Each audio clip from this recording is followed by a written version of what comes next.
हर हर Mahadev. क्रमकांड by विभूति नारायण पांडे शास्त्री, महामाया नगरी, अंबिकापुर। आप लोगों को गीता ज्ञान चैनल में हार्दिक स्वागत है। वंदनीय माताओं एवं बहनों एवं प्रिय साथियों, आप लोगों को मैं यह जानकारी देना चाहता हूं कि मैं यह जो वीडियो जो बनाता हूं वो किसी लालच वश नहीं बनाता हूं। मैं सत्य सनातन धर्म के प्रचार के लिए यह वीडियो शास्त्र के प्रमाण के साथ मैं बनाता हूं और हमारी वीडियो थोड़ा लंबी होती है, कृपया उसे पूरा देखें। मैं पूरी समझाने की कोशिश करता हूं कि आप लोग पूरा समझ सकें। और न मैं आप लोगों को सब्सक्राइब करने के लिए कहूँगा और न ही लाइक करने के लिए कहूँगा। आप लोग खुद समझदार हैं। आप हमारी पूरे वीडियो को देखिए, अच्छा लगेगा तो आप स्वयं सब्सक्राइब, लाइक, शेयर सब करेंगे। तो आइए मैं आज के मूल विषय पर आता हूँ। तो आज हमने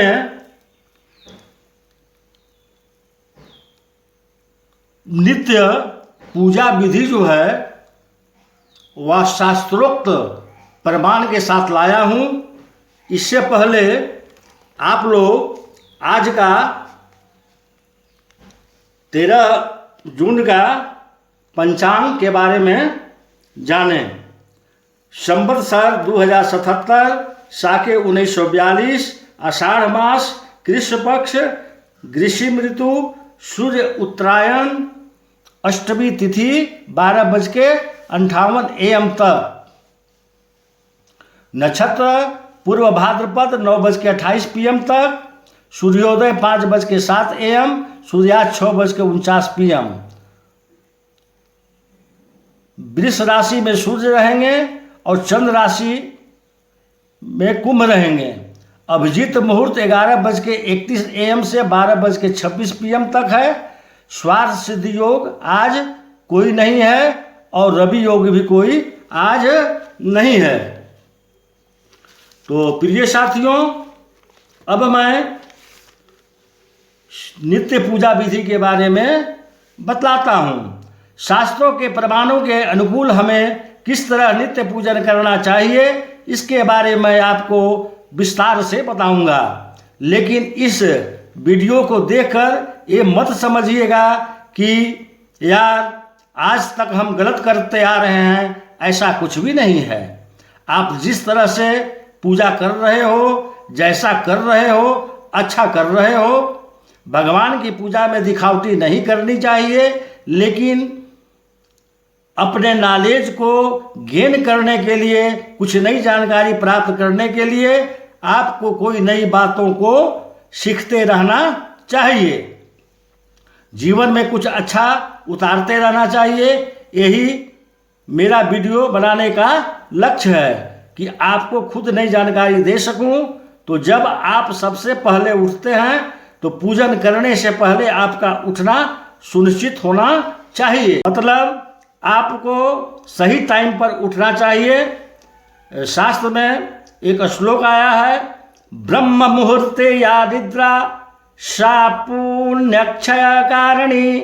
शास्त्र कहता है कि देर तक सोने वालों को सारे पुण्य नष्ट हो जाते हैं। समय पर उठना, समय पर सब काम को करना, प्रातः काल के पूजा का विशेष फल होता है। इसलिए जल्दी उठकर अपने आराध्य का पूजन करना चाहिए। और जैसे ही आप उठते हैं तो ब्रह्म मुहूर्ते उत्थाय स्वकस्तल अवलोकनम, तो सबसे पहले अपने दोनों हथेलियों को देखना चाहिए और प्रार्थना कीजिए, कराग्रे वस्ते लक्ष्मी, कर मध्य तु सरस्वती, कर मूले तु ब्रह्मा, प्रभाते कर दर्शनम।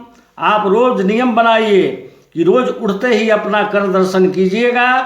दर्शन के बाद अपना आपको देखना है कि आपके नाक के किस भाग का श्वास चल रहा है तो आपने हाथों में श्वास को छोड़ दीजिए और दोनों हाथों को रगड़कर अपने मुखार बिंद पर 3 बार हाथों को फेर लेना चाहिए। फिर भूमि मैया को प्रणाम कीजिए। उसके बाद आप अपने नित्य क्षौर कर्म स्नादि करके आप निवृत्त हो जाइए। फिर साफ वस्त्र धारण करिए। सफ़ेद वस्त्र पुरुषों के लिए अति उत्तम माने जाते हैं पूजा के लिए, और स्त्रियों को पीला वस्त्र, लाल वस्त्र या कोई सुंदर वस्त्र हो तो धारण करनी चाहिए। माताओं को यह भी ध्यान रखना चाहिए कि आप घर में पूजन कर रहे हों या विशेष पूजन कर रहे हैं तो काला वस्त्र नहीं पहनना चाहिए। उसके बाद अपने सिर के शिखा को जरूर बांध लेना चाहिए और महिलाओं को केशों को बांध लेना चाहिए। एक श्लोक आया है, मुक्त केशश्च नाचमेद देवाधार्या च विवर्जयेत। बाल खोलकर, शिखा खोलकर कभी भी पूजा पाठ करनी नहीं चाहिए। शिखा बांधने के बाद अगर आपके पास तांबे पीतल का लोटा हो तो उसमें ताज़ा जल भर लें। हमारा शास्त्र कहता है कि जलम पर्युचितम, वासी जल का पूजा पाठ में कभी प्रयोग नहीं करना चाहिए। लेकिन जहाँ पर जल का अभाव है, जल नहीं आता हो, तो क्या करना चाहिए? सबसे पहले लोटे में थोड़ा गंगा जल डाल लीजिए, उसके बाद उसमें जल डालिए, क्योंकि हमारा शास्त्र कहता है गंगावारी न दुष्यति, गंगा जल का भी बासी नहीं होता। उसके बाद लोटे में चंदन अक्षरादि डालकर पहले सूर्य भगवान की उपासना करनी चाहिए। और आप जाइए और सूर्य भगवान को अर्घ दीजिए, क्योंकि हमारा शास्त्र कहता है कि अनुक्रमेण पूज्यन्ते वेयूत क्रमेतु महद भयम। प्रत्येक पूजा का क्रम से करना चाहिए। पहले सूर्य भगवान, फिर गणेश भगवान, फिर माँ दुर्गा, फिर शिव, उसके बाद भगवान विष्णु की पूजा करनी चाहिए। इस तरह क्रम से भगवान की पूजा करनी चाहिए। लोग कहते हैं कि पहले पूजा गणेश जी की होती है। पूजा तो पहले गणेश जी की ही होती है, लेकिन सबसे पहले सूर्य भगवान का अर्घ देने का विधान है। तो सबसे पहले सूर्य भगवान को अर्घ दिया जाता है, उसके बाद पूजन किया जाता है। इसलिए मन में असंजय मत रखना चाहिए कि पहले सूर्य की पूजा करनी चाहिए या भगवान की। अर्घ कैसे देना चाहिए, लोटा कैसे पकड़ना चाहिए, अर्घ कैसे देना चाहिए, वो दूसरे वीडियो में आपको मैं बताऊंगा।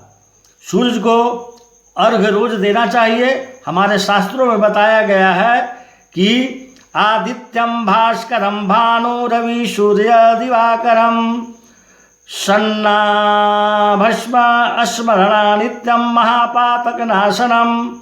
जो मनुष्य ओम रविये नमः, ओम सूर्याय नमः, ओम दिवाकाराय नमः, ओम भानवे नमः, ओम भास्कराय नमः, ये 6 नाम हैं। इसको रोज जो जपता है उसके जीवन में रोग कभी नहीं आता है। रोग निवारण के लिए भी आप सूर्य आराधना जरूर कीजिएगा। इस तरह सूर्य भगवान को अर्घ देने के बाद फिर उस खाली लोटे में जल भर लीजिए। उसके बाद आप तुलसी दल और फूल का चयन कर लीजिएगा। इस तरह एक पात्र में फूल तुलसी दल रख लें। कभी भी हाथ में रखकर भगवान के मंदिर में नहीं जाना चाहिए। और लोटा में जल भर लें। जैसे ही आप घर के मंदिर में पहुँचें तो लोटा और पुष्प नीचे रख दीजिए और अपने ऊपर जल का मार्जन करना चाहिए। जब मंदिर में प्रवेश करते हैं तो जो पुरुष भक्त हैं उन्हें दाहिने पैर और जो महिला भक्त हैं उनके बाएं पैर घर में रखनी चाहिए। आप जो लोटे में जल भर कर लाए हैं उसमें थोड़ा सा गंगा जल डाल दें। उसे देवताओं के बाएं भाग में रखना चाहिए। अगर आपके घर में शंख है तो बहुत ही अच्छी बात है, आप उस शंख में जल भर दीजिए। याद रखना कि कभी भी शंख को डुबोकर जल नहीं भरना चाहिए, क्योंकि शंख का नहीं चाहिए, क्योंकि शंख का पृष्ठ भाग जो होता है वह जूठा होता है। शंख में ऊपर से जल भरना चाहिए। जल भरकर शंख का कहाँ रखेंगे? देवताओं की दाहिनी ओर रखेंगे। कैसे रखेंगे? शास्त्र का प्रमाण है। शंखमदीक्षा परचित्वा प्रणवेन न दक्षिणः। इन सारी व्यवस्था के बाद आप भगवान को प्रणाम कीजिए। आप भगवान के मंदिर में प्रवेश किया है तो सबसे पहले अपने भगवान को जगाइए और कहिए, ओम उत्तिष्ठ कमलाकांत त्रैलोक मंगल गुरु। हे मेरे दाता, हे मेरे प्रभु, आप जागृत रहिए। यह एक भक्ति की भाव है। न भगवान कभी जागते हैं और न कभी सोते हैं। जिस तरह माँ अपने बच्चे से प्यार करती है वैसे ही भक्त अपने भगवान से प्यार करता है। इस तरह भगवान को जगाने के बाद भगवान को प्रणाम करना चाहिए। पंच देवताओं को प्रणाम करना है और समस्त दिशाओं को प्रणाम करना है। इस तरह से प्रणाम करने के बाद आप जो आपके पास पूजा का बर्तन है उसे अच्छी तरह से सजा दीजिए। उसके बाद आप 3 बार आचमनम कीजिए। ओम केशवाय नमः, ओम नारायणाय नमः, ओम माधवाय नमः। उसके बाद हाथ धो लेना चाहिए। उसके बाद दीपक जलाना चाहिए और पूर्व या उत्तर मुख करके बैठना चाहिए और भगवान को स्नान कराना चाहिए। अगर 6 अंगुल से छोटे हैं तो उन्हें स्नान करवाएं और बड़े हैं तो किसी गीली कपड़े से उन्हें पोंछ दीजिए। रोज भगवान को अक्षादि चंदन लगाइए और रोज सुबह पोंछ दीजिए। स्वच्छता के साथ भगवान की पूजा करनी चाहिए। आडंबर बिल्कुल नहीं करना चाहिए, लेकिन आपको प्यार होना चाहिए। इस तरह से भगवान को चंदन आदि लगाकर यथास्थान पर रख देनी चाहिए। पहले अपने माथे पर तिलक लगाएं।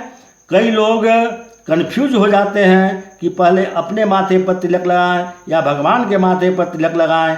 पहले स्वयं को तिलक लगाना चाहिए और सदा ये ध्यान रखने की बात है कि जो आप तिलक लगा रहे हैं वह देवताओं को न लगाएं। अपने लिए अलग से चंदन और भगवान के लिए अलग से चंदन बनाना चाहिए। तिलक लगाने के पश्चात देवताओं की पूजन प्रारंभ करना चाहिए। सबसे पहले यदि आपको पास पवित्री है तो हाथों में पवित्री या कोई मुद्रिका धारण कर सकते हैं। ओम विष्णवे नमः कहकर भी आप पवित्री को धारण कर सकते हैं। पवित्री धारण करने के बाद स्वतः को पवित्र करना है। बाएं हाथ में के हथेली में जल लेकर दाहिने हाथ के अनामिका को घुमाना है। ओम आपो हिष्ठा मयो भुवस्थान ऊर्जेव गतनाम महेरणाय चक्षसे यो वासीवतमोर सशस्तस्व भाजयते हमा उशतीरिव मातरः तस्मा अरंग भागो यस्य क्षयाय जिन्वध आपे जन यथा वनः।